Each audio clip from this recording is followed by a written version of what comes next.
Hello my dear students, welcome back to my channel. तो हमारी series चल रही है जीएसटी की। लास्ट लेक्चर में हमने पढ़ा था जीएसटी की डेफिनेशन पढ़ी थी, गुड्स की डेफिनेशन पढ़ी थी, सर्विसेज की डेफिनेशन पढ़ी थी।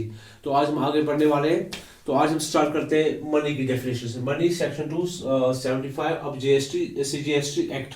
तो मनी को कैसे डिफाइन किया गया है जीएसटी एक्ट में। चलिए स्टार्ट करते हैं। मनी क्या होता है? आईएनआर होता है इंडियन रुपी करेंसी, जो होता है लीगल टेंडर, जो हमारी करेंसी की नोट होती है जिसपे गांधी जी होता है, ठीक है ना। उसे भी मनी माना जाएगा जीएसटी एक्ट में। फॉरेन करेंसी जैसे डॉलर हुआ, यूरो हुआ, ठीक है ना, तो उनको भी मनी माना जाएगा। चेक, जो बैंक का चेक होता है उसे भी मनी माना जाएगा। Promissory note, bill of exchange. अच्छा, क्या होता है ये promissory note, bill of exchange? Bill of exchange क्या होता है? जब आप गुड्स को सेल करते हो क्रेडिट पे, जो आपका डेटर होता है, तो एक आप उससे एक नोट साइन करके लेते हो, एक बिल साइन करके लेते हो कि वो पैसा आपको कब देगा, ठीक है ना। तो उस जो वो बिल है उसे बोला जाता है, उस प्रोसेस को बोला जाता है बिल ऑफ एक्सचेंज। जैसे बिल्स रिसीवेबल्स होते हैं, बिल्स पेएबल्स होते हैं, ठीक है ना। ये हम मनी ही मानेंगे सीजीएसटी एक्ट में। And later of credit. अच्छा, लेटर ऑफ क्रेडिट क्या होता है? लेटर ऑफ क्रेडिट होता है, मान लो हम लोग इंडिया में बैठे हैं, ठीक है ना। मान लो हमें कुछ परचेज करना है दुबई से, ठीक है, हमें लैपटॉप मंगाना है दुबई से। तो हम दुबई से लैपटॉप मंगाने वाले, जो दुबई का हमारा जो सप्लायर है, तो वो हमसे पहले कैश मांग रहा है, ठीक है ना, कि पैसा भेजो मैं आपको लैपटॉप भेजूंगा। तो हम कैसे उस पर ट्रस्ट करें, ठीक है ना। वो भी हम पे कैसे ट्रस्ट करें कि वो लैपटॉप वहां से भेजेगा हमारे पास, तो फिर हम उसको कैश भेजेंगे ना। वो हम पे ट्रस्ट कर पाएगा ना हम उस पर ट्रस्ट करते हैं।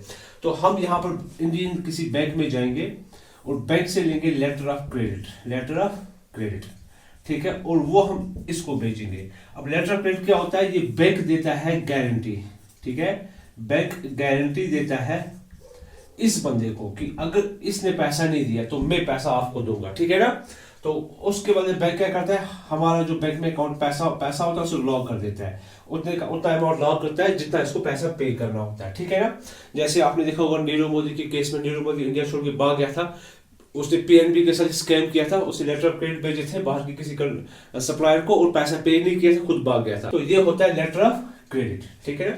उसके बाद ड्राफ्ट आप जानते हो, पे ऑर्डर भी जानते हो, traveller cheque and money order. इन सब को क्या बोला जाएगा? मनी, ठीक है।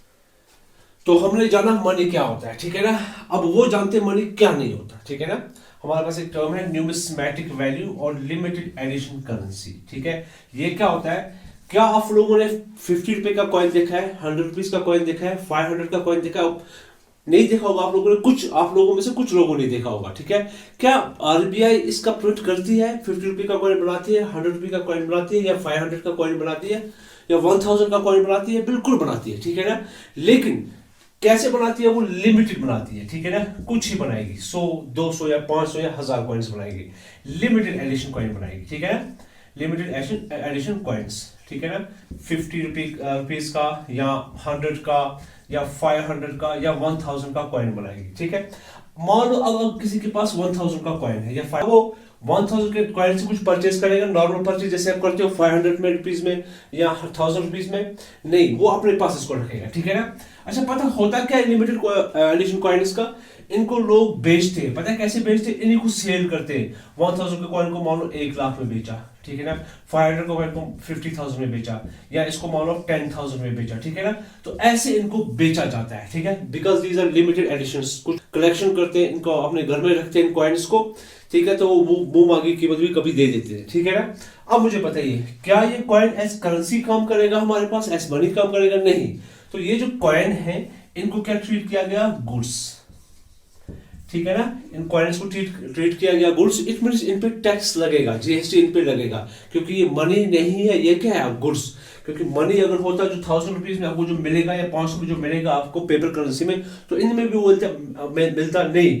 इनको क्या आप करते हो काम? इनको आप बेचते हो और एक्स्ट्रा पैसा आप लेते हो, ठीक है ना। तो इसीलिए इसको क्या माना जाएगा? इसको माना जाएगा गुड्स। ये कॉइन्स को गुड्स माना जाएगा। इन्हें क्या बोला जाता है? न्यूमिस्मेटिक वैल्यू, या उनको बोला जाता है लिमिटेड एडिशन करेंसीज। चलिए अब नया टॉपिक करते हैं हम, जीएसटी का फ्रेमवर्क। जीएसटी में कुछ टर्म्स हैं, कुछ टर्मिनोलॉजीज हैं, तो उन्हें हम देखेंगे, क्योंकि जो बहुत बार बार यूज होंगी, जो बार बार हमें आगे मिलेंगी, ठीक है ना। जब आप प्रैक्टिकल भी करोगे, प्रैक्टिकल लाइफ में भी जीएसटी पे काम करोगे, तो उन टर्म्स को आपको जानना जरूरी है, क्योंकि उन पे आपको काम भी करना है, उनको समझना भी जरूरी है। चलिए अब वो सीखते, फ्रेमवर्क क्या होता है जीएसटी का। जीएसटी इंडिया में कौन सा चलता है? Dual GST. जैसे मैंने आपको पहले बोला था, हमारे पास 3 टाइप की जीएसटी होते हैं ना। तो हमारे इंडिया में कौन सा चलता है, डुअल जीएसटी, जो कैसे लगता है, साइमल्टेनियसली। साइमल्टेनियस का मतलब सेंट्रल गवर्नमेंट को भी रेवेन्यू जाता है एंड स्टेट गवर्नमेंट को भी रेवेन्यू जाता है। कैसे, शेयर होके जाता है, ठीक है ना। तो हमारा पास जो जीएसटी का फ्रेमवर्क इंडिया में वो कौन सा है, डुअल जीएसटी। स्टूडेंट्स हमारे पास है सीजीएसटी। सीजीएसटी क्या होता है, GST levied by centre on intra state supply of goods. Intra state क्या होता है, within state. Within state, एक शहर से दूसरे शहर में हमने सप्लाई की है गुड्स एंड सर्विसेज की, ठीक है ना, या एक टाउन से दूसरे टाउन में, विद इन स्टेट। जैसे फॉर एग्जांपल हमारा जम्मू एंड कश्मीर श्रीनगर से हमने कुपवाड़ा में की है supply of goods and services, ठीक है ना। और both would be called central goods and services tax, या बोलेंगे हम सीजीएसटी। इसमें टैक्स कौन लगाता है, सेंटर लगाता है टैक्स। आप बोलोगे sir with in state, yes with in state भी लगाता है सेंटर टैक्स। जैसे श्रीनगर से कुपवाड़ा में गुड्स एंड सर्विस की सप्लाई हुई, इसमें 2 टैक्स लगेंगे, एक तो लगता है सीजीएसटी, दूसरा लगता है एसजीएसटी। तो ये कौन लगाता है, सेंटर, ठीक है ना।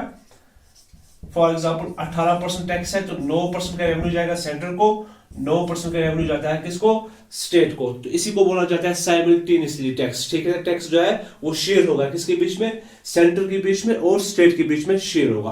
तो ये जो है सीजीएसटी, ये कौन लगाएगा, सेंटर, ठीक है ना। अब आते हैं एसजीएसटी पर। स्टूडेंट्स अब हमारे पास है एसजीएसटी। एसजीएसटी क्या होता है, state goods and services tax. ये कौन लगाता है, ये लगाता है स्टेट, किस पर, intra state supply of goods and services. Intra state mean state के अंदर ही अगर सप्लाई हो रही है, श्रीनगर से कुपवाड़ा, श्रीनगर से बारामूला, बारामूला से कुपवाड़ा, अगर हम माल बेच रहे, खरीद रहे, तो उसमें जो टैक्स लगेगा वो कौन सा लगेगा, एसजीएसटी।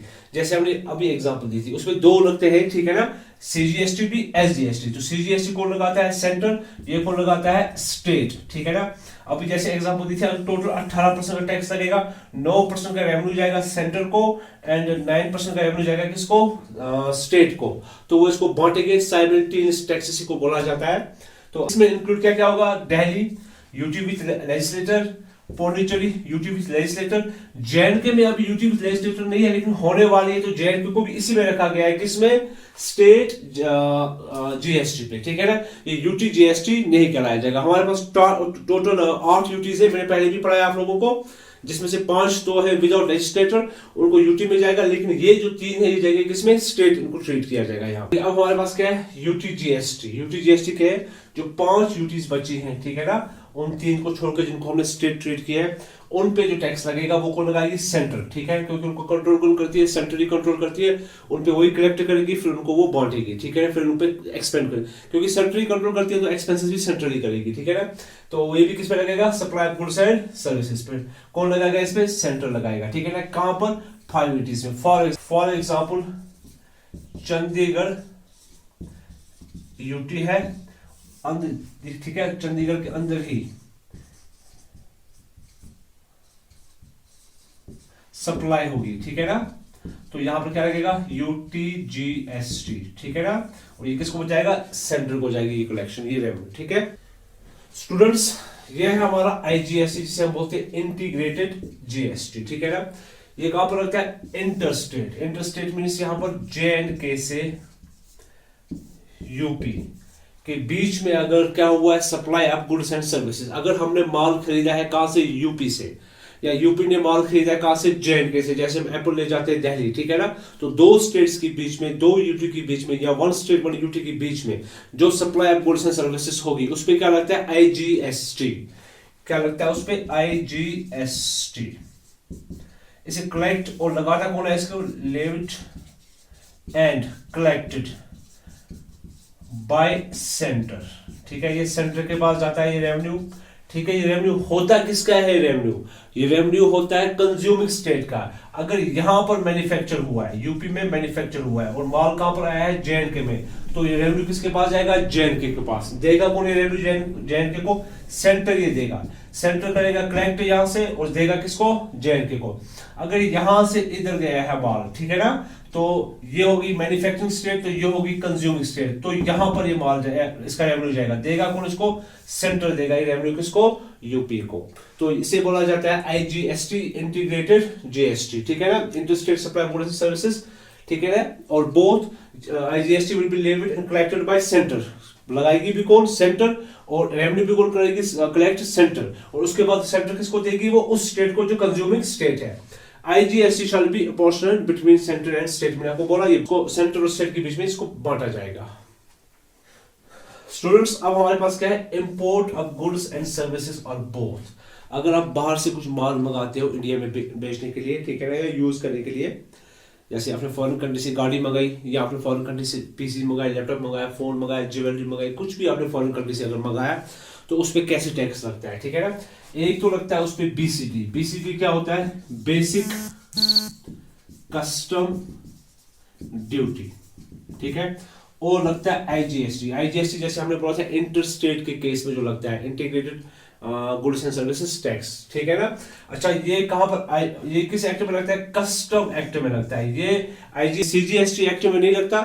ये कहां पर बोला गया है? कस्टम एक्ट में बोला गया है इसको, ठीक है ना, इसको डिफाइन किया गया है। It shall be treated as inter state supply. इसे हम कैसे ट्रीट करेंगे? जैसे हमारा इंटर स्टेट होता है, ठीक है, स्टेट और स्टेट के बीच में जब जैसे दिल्ली और जेएंडके के बीच में अगर गुड्स एंड सर्विस की सप्लाई होती है, तो इसको भी वैसे ट्रीट किया जाएगा, and would be liable to IGST. इसीलिए इसमें क्या लगा? आईजीएसटी, ठीक है ना। नंबर 2, रेवेन्यू कहां जाएगा इसका? कंज्यूमिंग स्टेट को। अगर जेएंडके ने बाहर से कुछ मंगाया है इंपोर्ट करके, तो जो इस पे टैक्स कलेक्ट करेगी सेंटर, वो किसके पास जाएगा? वो उसी स्टेट को जिसने इसको कंज्यूम किया। अच्छा, सेक्शन 3 कस्टम टैरिफ एक्ट 1975 बोलता है कि इस पे कितना रेट लगेगा, इस टैक्स आईजीएसटी इस पे कितना लगेगा। सेक्शन 12 ऑफ कस्टम एक्ट 1961 इसको बोलता है कि इसको इंपोज करना है, ठीक है ना। इसको जीएसटी में नहीं बोला गया है, इसे कहां बोला गया है? इसे कस्टम एक्ट में। चलिए स्टूडेंट्स, अब हमारे पास क्या है? Export of goods and services और बोथ। एक्सपोर्ट क्या होता है? अगर हम अपनी कंट्री से, इंडिया से माल किसी और कंट्री में बेचते हैं, चाइना में बेचेंगे, यूके में, यूएसए में, दुबई में, सऊदी में अगर हम माल बेचेंगे, ठीक है ना। गवर्नमेंट इस चीज को इनकरेज करती है। हर एक गवर्नमेंट चाहती है कि उसकी कंट्री का एक्सपोर्ट बढ़े, इंपोर्ट कम हो, ठीक है ना। तो गवर्नमेंट आपको बहुत सारी बेनिफिट्स देती है, किस पर? एक्सपोर्ट पे देती है। तो जैसे यहाँ पर देखिए, जीरो रेटेड सप्लाई, यहाँ पर आपको कोई भी टैक्स नहीं लगेगा इस पर, ठीक है ना। गवर्नमेंट इनकरेज कर रही है, इसीलिए यहाँ पर टैक्स नहीं लग रहा है, ठीक है ना। और इनपुट टैक्स क्रेडिट भी आपको यहाँ पर अवेलेबल है। अब ये इनपुट टैक्स क्रेडिट क्या अवेलेबल होता है? मान लो आपने 100 रुपए का माल यहाँ पर परचेज किया इंडिया के अंदर, तो आपको जीएसटी लगेगा, मान लो 18% लगा, तो कितना पहुंचा आपको? 118। अब आपने इसको सेल किया, कहां पर? यूके में आपने सेल किया, तो प्रॉफिट में करोगे सेल 118 में आपको खर्चा आया इस पे, 120 में आपने बेचा। तो जब आप बेचोगे तो ठीक है, जब आप बेचोगे तो जीएसटी इसमें नहीं लगना, ठीक है ना। तो कितने में बेचा आपने? 120 में। तो आउटपुट टैक्स क्रेडिट क्या हुआ? कुछ नहीं। इनपुट कितना हुआ? 18। तो माइनस क्या आया? क्या हमारे पास? -18। तो इसका मतलब ये आपको क्या होगा? रिफंड। ये होता है input tax credit is available, तो ये आपको रिफंड होगा। ये जो आपने यहाँ पे पे किया था ना, ये आपको रिफंड होगा गवर्नमेंट की तरफ से। देखो क्या होता है, एक तो बेचे में टैक्स लगता नहीं है, और खरीदने के टाइम जो आपने टैक्स दिया वो भी आपको वापस मिल जाएगा। तो गवर्नमेंट इस चीज में क्या कर रही है? इनकरेज, लोग एक्सपोर्ट करो, आप इंडिया में मैन्युफैक्चर करो, या इंडिया से माल उठाओ और बाहर की कंट्रीज में आप सेल करो।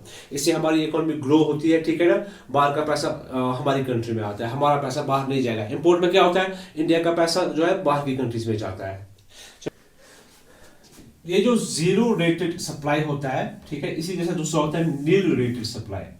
जीरो रेटेड सप्लाई तब लगेगा जब हम एक्सपोर्ट करेंगे, ठीक है। नील रेटेड सप्लाई का होगा within country. Nil rated supply means जब जीएसटी की रेट क्या होगी? 0%। हमारे पास कुछ गुड्स एंड सर्विसेज ऐसी है जिन पे रेट 0% है, हम आगे देखेंगे, ठीक है ना। तो यहां पर क्या होता है? अगर एक्सपोर्ट कर रहे हो तो टैक्स क्या नहीं लगेगा, उसे क्या बोला जाएगा? Zero rated supply. तो यहां पर आपको इनपुट टैक्स क्रेडिट अवेलेबल है, जैसे मैंने अभी आपको समझाया था। लेकिन अगर नील रेटेड सप्लाई है, ठीक है ना, मींस 0% टैक्स है, जीएसटी है, तो यहां पर आपको इनपुट टैक्स क्रेडिट अवेलेबल नहीं है। यहां पर आपको इनपुट टैक्स क्रेडिट नहीं मिलता। किसमें? नील रेटेड सप्लाई में। दोबारा से सुनिए, nil rated supply means 0% GST. Zero rated supply means no, ठीक है ना, जिसको लगेगा नहीं टैक्स, तो वो सिर्फ एक्सपोर्ट के केस में होता है। अब बोलोगे सर इनको अलग क्यों किया गया? एक ही नाम दे दो, अलग किया गया इसकी वजह से क्योंकि यहां पर इनपुट टैक्स क्रेडिट मिलता है, यहां पर इनपुट टैक्स क्रेडिट जो है वो नहीं मिलता है, इसीलिए इनको अलग रखा गया। ठीक है, इंपॉर्टेंट हमारे पास एक टर्म है थ्रेशहोल्ड। अभी तक हमने क्या पढ़ा, कुछ टर्म्स थे जीएसटी में जिनको जानना हमारे लिए बहुत जरूरी था, जो फ्रेमवर्क था, जैसे सीजीएसटी क्या होता है, यूटीजीएसटी क्या होता है, एसजीएसटी क्या होता है, आईजीएसटी क्या होता है, इंपोर्ट पे कैसे लगता है, एक्सपोर्ट पे टैक्स कैसे लगता है। अब हमारे पास क्या है, थ्रेशहोल्ड लिमिट, किस किस को जीएसटी की रजिस्ट्रेशन करनी जरूरी है, किसको नहीं है, ये बहुत इंपॉर्टेंट है। हमारे जो आजकल के जो बिजनेसमैन है तो उनके लिए सबसे इंपॉर्टेंट है कि वो अक्सर सोचते हैं कि हमें करना चाहिए रजिस्ट्रेशन या नहीं करना चाहिए। तो यहाँ पर आपको आंसर मिलेगा। तो देखिए, पहला पॉइंट मैंने बोला एग्रीगेट टर्नओवर, एग्रीगेट हो गया मिला के, टर्नओवर मींस यहाँ पर सेल, ठीक है ना, sale of goods and services in a financial year. ठीक है, एक फाइनेंशियल ईयर जैसे हमारा चलता है 1 अप्रैल से लेकर 31 मार्च का होता है फाइनेंशियल ईयर गवर्नमेंट का या कंपनीज का या बिजनेस का। अगर एक फाइनेंशियल ईयर में आपकी सेल 20 लाख तक ही है, ठीक है ना, 20 लाख तक है, तो आपको जीएसटी में रजिस्ट्रेशन करने की कोई भी जरूरत नहीं है। 20 लाख तक या 20 लाख से नीचे अगर आपकी सेल है तो आपको जीएसटी में रजिस्ट्रेशन करने की जरूरत नहीं है। सेकंड, दोबारा से यही aggregate turnover in a financial year up to, अगर आपकी सेल अगर टर्नओवर अगर आपका कहां तक है 10 लाख, या यहाँ पर क्या था 20 लाख सबके लिए, और 10 लाख कुछ स्टेट्स के लिए बोला गया है, स्पेशल कैटेगरी स्टेट्स बोला जाता है इनको, जैसे नागालैंड है, नॉर्थ ईस्ट कुछ स्टेट्स है, मणिपुर है, मिजोरम है और त्रिपुरा है। यहाँ के लोग जो है अगर उनकी सेल साल की कितनी होती है 10 लाख के अंदर 10 लाख के नीचे अगर सेल होती है तो उनको जीएसटी में रजिस्ट्रेशन करने की जरूरत नहीं है। Second, third one is engage in exclusive supply of goods. अगर कोई सिर्फ गुड्स में ही काम करता है, सर्विस में काम नहीं करता है, सिर्फ गुड्स का ही सप्लाई करता है, ठीक है ना, गुड्स को खरीदता है बेचता है या गुड्स को मैन्युफैक्चर करके बेचता है, तो उसका लिमिट रखा गया है टर्न उनका कितना 40 लाख। अगर एक साल में उसकी सेल कितनी होती है 40 लाख तक, तो उसको रजिस्ट्रेशन नहीं करनी। 40 लाख से अगर वो बढ़ जाता है फिर उसको जीएसटी में रजिस्ट्रेशन करनी है। ये हर जगह नहीं है, हर स्टेट में नहीं है, ठीक है, ये कुछ स्टेट्स में चलता है, ठीक है ना, कुछ स्टेट्स ने इसको नहीं माना है, ठीक है ना। इस वाले पॉइंट को, थर्ड वाले पॉइंट को, कि अगर आप काम करते हो सिर्फ किसमें, सप्लाई ऑफ गुड्स में, सर्विसेज में नहीं करते हो, तो आपका लिमिट कितना रखा गया है 40 लाख तक। अगर साल में, एक साल में आपकी सेल होती है तो आपको जीएसटी में रजिस्ट्रेशन करने की कोई भी जरूरत नहीं है, ठीक है ना। कुछ स्टेट्स इसको मानते हैं, कुछ स्टेट्स ने इस पे किया है एक्सेप्ट, कुछ स्टेट्स इसको नहीं मानते हैं, ठीक है ना। तो जो नहीं मानते उनको ये दो ही चलेगा, ठीक है। तो ये हमारा था थ्रेशहोल्ड लिमिट। चलिए स्टूडेंट्स, अब हमारे पास और एक इंटरेस्टिंग टॉपिक है जो हर कोई जानना चाहता है कि किन किन गुड्स एंड सर्विस पे टैक्स नहीं लगता, ठीक है ना। तो पहला हमारे पास है पेट्रोलियम क्रूड। पेट्रोलियम क्रूड क्या होता है, ऑयल, रॉ ऑयल, ठीक है, जो हम गाड़ी में यूज करते हो पेट्रोल वगैरह, ठीक है ना, उस पे जीएसटी नहीं लगता। अब बोलोगे सर उस पे तो इतना पैसा हम पे कर रहे हैं, तो उस पे जीएसटी क्यों लगता है, उस पे बाकी टैक्सेस लगते हैं, ठीक है ना, जैसे सीएसटी वैट वगैरह जो है वो अभी भी, जो पुराना टैक्स का रिजीम है वो अभी भी उस पे लगता है। तो आप बोलोगे सर क्यों नहीं लगता उस पे, क्योंकि जीएसटी की जो मैक्सिमम लिमिट हमने रखी है 28, 40 भी है कुछ केसेस में, लेकिन हमने 28 रखी है लिमिट। तो यहाँ पर तो टैक्स बहुत लगता है, किसमें, पेट्रोलियम पे। तो जो पुराना सिस्टम था, जैसे उस पर टैक्स मैक्सिमम लगता था 50 या 60%, तो गवर्नमेंट उसको चेंज नहीं करना चाहती। अगर उसको जीएसटी में लाया जाएगा तो स्टेट्स को क्या होगा, नुकसान, क्योंकि रेवेन्यू स्टेट्स का कम आएगा फिर, तो इसीलिए पेट्रोलियम पे जीएसटी नहीं लगता है। And the second one is हमारे पास high speed diesel. High speed diesel, तो डीजल जो है उस पर भी टैक्स नहीं लगता। रीजन क्या है, जीएसटी नहीं लगता, टैक्स लगता है जो पुराना टैक्स वो अभी भी लगता है, सीएसटी वैट, वो जीएसटी से भी बहुत ज्यादा उसकी रेट होती है, तो इसीलिए उसको जीएसटी में नहीं लाया गया। अगर जीएसटी में लाएंगे तो उसकी रेट क्या हो जाएगी, कम, और स्टेट्स की रेवेन्यू चली जाएगी। स्टेट क्या चाहता है, जो उस पर टैक्स लगेगा उसका रेवेन्यू उसी को आ जाए, क्योंकि जिस स्टेट में ये कंज्यूम होगा वो स्टेट वही ले लेगी, ठीक है ना। नेक्स्ट हमारे पास है मोटर स्पिरिट। मोटर स्पिरिट क्या होता है, पेट्रोल, ठीक है ना। तो पेट्रोल पे टैक्स जीएसटी नहीं लगता, पेट्रोल पे वही पुराना वाला सीएसटी वैट, जो जिसकी रेट बहुत हाई है जीएसटी से, ठीक है ना। एंड नेचुरल गैस, जो आप गैस यूज करते हो, नेचुरल गैस, इस पे भी जीएसटी नहीं लगता, नेचुरल गैस पे। And aviation turbine fuel, aviation turbine fuel, इसे हम बोलते हैं एटीएफबी। जो एरोप्लेन्स में जो फ्यूल लगता है उसे बोला जाता है एविएशन टर्बाइन फ्यूल। उसमें भी जीएसटी नहीं लगता, वो पुराने टैक्स में आएगा सीएसटी वैट में, तो जिसकी रेट बहुत हाई होती है, ठीक है ना। And alcoholic